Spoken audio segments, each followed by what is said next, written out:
Hello everyone, एक बार फिर से आप सभी का स्वागत है आप अपने यूट्यूब चैनल एजुकेशनल गैलरी में। दोस्तों, इस पर्टिकुलर वीडियो में हम एक प्रॉफिट लॉस के रिलेटेड इंपॉर्टेंट क्वेश्चन सॉल्व करेंगे। अच्छा खासा क्वेश्चन है, अक्सर एग्जाम में पूछा जाता है। ठीक है, तो देखिए किसी भी क्लास के आप स्टूडेंट हो आप इसको देख सकते हैं क्योंकि क्वेश्चन बहुत बढ़िया है। ठीक है, हायर क्लास में है तो आपके लिए तो है ही, और कोई लोअर क्लास में तो भी देख सकते हैं क्योंकि वहीं का कंसेप्ट है, 7-8 का कंसेप्ट है और आगे तक भी पूछा जाता है। ठीक है, तो देखिए आर एस अग्रवाल का क्वेश्चन अच्छा क्वेश्चन है। क्वेश्चन पहले पढ़ते हैं। By selling 8 dozen pencil a shopkeeper gains the selling price of 1 dozen pencil. मतलब 8 डजन पेंसिल कोई शॉपकीपर बेचता है ना, तो 1 डजन पेंसिल का जो सेलिंग प्राइस होता है उसके बराबर उसको प्रॉफिट होता है। डायरेक्ट पैसे की बात नहीं कर रहा है, ये वस्तु का थिंग्स की बात कर रहा है दोस्तों, कि 8 दर्जन हम बेचेंगे, 8 दर्जन सामान हम पेंसिल बेचेंगे तो हमको 1 दर्जन पेंसिल के बराबर हमको प्रॉफिट हो रहा है। पैसा का बात कहीं नहीं हो रहा है। और हम सब जो प्रॉफिट लॉस या कोई भी जो प्रॉफिट लॉस पड़ता है वो पैसे पे पड़ता है। ठीक है, प्रॉफिट लॉस CPSP ये क्या है, सब पैसा है, पैसा पे है कि इतना पैसा हम लिए हैं, इतना पैसा में, इतना रुपया में किसी सामान को खरीद रहे हैं, हम 5 रुपया उस पर प्रॉफिट चाहते हैं तो SP क्या होगा। ये सब क्या है, पैसे की बात है। लेकिन यहाँ वस्तु की बात कर रहा है, थिंग्स की बात कर रहा है, तो यहाँ पर जाकर पेच फंस जाता है। तो इसके लिए एक अलग सा कंसेप्ट है, इसको अगर सीख लेते हैं तो ताउम्र आपको काम देगा। देखिए क्या करना है, हमको पैसा नहीं है तो पैसा को सबसे पहले पैसे में बात कर लेते हैं।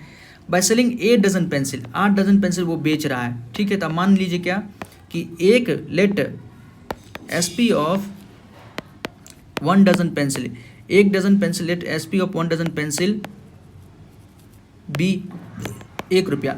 1 दर्जन पेंसिल का SP मान लेते हैं हम 1 रुपया है, तो देन SP ऑफ कितना बेच रहा है, 8 डजन पेंसिल ना दोस्तों। 8 डजन पेंसिल का SP कितना हो जाएगा, 1 दर्जन का दाम है 1 रुपया, तो 8 दर्जन का दाम कितना हो जाएगा, 8 रुपया।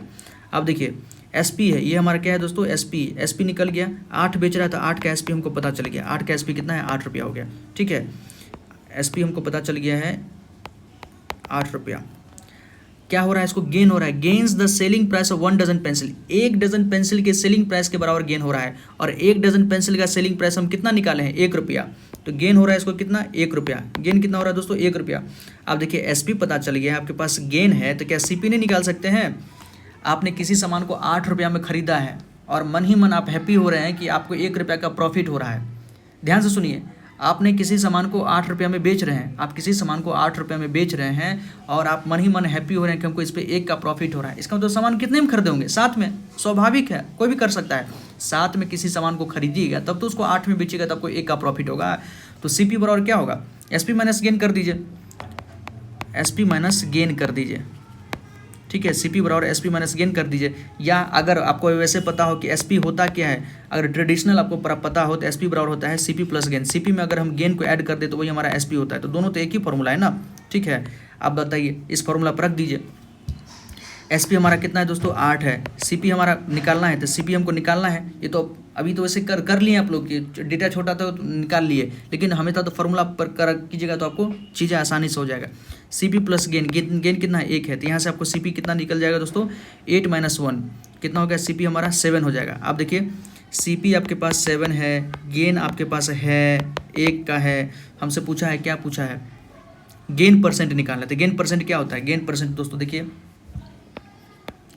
गेन परसेंट हमारे पास क्या होता है, गेन अपॉन CP इंटू 100। हमारे पास गेन है कितना 1, CP कितना है 7 इंटू 100, ये कितना हो जाएगा 1498, 14 होल गेन परसेंट हो गया इतना, मतलब 14 होल 2/7% का हमको गेन हुआ है। ठीक है, यहाँ से आप ऐसे इसको बना सकते हैं। एक तो ये तरीका है। दूसरा तरीका क्या है, और आसान तरीका बताते हैं, उसमें ये सब इतना तामझाम नहीं करना पड़ेगा, इतना लिखना विखना नहीं पड़ेगा। देखिए बाय सेलिंग 8 डजन पेंसिल, कोई व्यक्ति जो है 8 दर्जन पेंसिल बेच रहा है। मान लीजिए आप 8 दर्जन पेंसिल बेच रहे होंगे, आपने 8 दर्जन खरीदा भी तो होगा। ठीक है, तो बस इतना, इसी को ध्यान रखिए। इधर लिख दीजिए CP, इधर लीजिए आप गेन लिख दीजिए, और इधर लिख दीजिए, चूंकि गेन हुआ तो गेन लिख दीजिए, और लॉस होता तो लॉस लिख, इधर लिख दीजिए SP। तो 8 दर्जन पेंसिल बेच रहा है तो लिख दीजिए यहाँ पर 8 SP। 8 दर्जन बेचा होगा, 8 SP मान लेते हैं, तो खरीदा भी तो होगा कम से कम 8 CP में, 8 CP में खरीदा होगा। 8 बेच रहा है, 8 ही खरीदा होगा, तो 8 CP हो गया इधर, 8 SP हो गया इधर। ये 8 कैसे लिखे आपको पता चल गया दोस्तों, जितना बेच रहा है उतना SP हो गया, और जितना बेच रहा है उतना तो खरीदा होगा, उतना हमारा CP हो गया।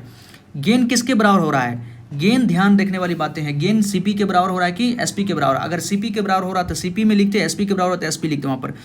Gain the selling price of, selling price मतलब एक पेंसिल के सेलिंग प्राइस के बराबर इसको गेन हो रहा है, मतलब 1 SP के बराबर इसको गेन हो रहा है, तो यहाँ लिख दीजिए 1 SP लिख दीजिए। और देखिए ये हमारा SP का वैल्यू है दोस्तों, ये हमारा गेन का वैल्यू है। ऐसा नहीं कि SP मतलब सेम चीज़ हो गया, ना ना, ये मत ध्यान रखिए। हम SP का एक वैल्यू निकाले हैं, ठीक है, मतलब पैसे में ये वैल्यू है दोस्तों, ये पैसे में वैल्यू, वहाँ थिंग्स में दिया था, वस्तु में दिया था, यहाँ पैसे में, क्योंकि सारा काम तो पैसे में ही होता है। अब देखिए हम जानते हैं SP बराबर क्या होता है, SP बराबर CP plus gain, SP equal to CP plus gain होता है। तो SP हमारा कितना है 8 के बराबर, 8 SP बराबर CP भी हमारा कितना है 8 CP, और गेन कितना है 1 SP, गेन का वैल्यू कितना 1 SP। अब देखिए SP इधर भी, SP इधर भी, SP को एक साथ लगेगा, 8 में से 1 गया तो 7 SP इक्वल टू हम 8 CP लिखेंगे, ठीक है। यहाँ से आप क्या कीजिए, SP अपॉन CP का रेशियो निकाल लीजिए दोस्तों। SP अपॉन CP कितना होगा हमारा, तो CP को इधर ले आए तो 8/7 हो जाएगा, ठीक है। यहाँ से आप ये जो निकलता है ना, ये पैसे का वैल्यू निकलता है दोस्तों। कहने का मतलब CP हमारा 7 है और SP हमारा 8 है, मतलब 7 में खरीद के किसी सामान को आप 8 में बेच रहे हैं। ध्यान से सुनिए, 7 में खरीद के किसी सामान को 8 में बेच रहे हैं, तो आपको कितना का प्रॉफिट होगा, तो गेन हो गया 1 का।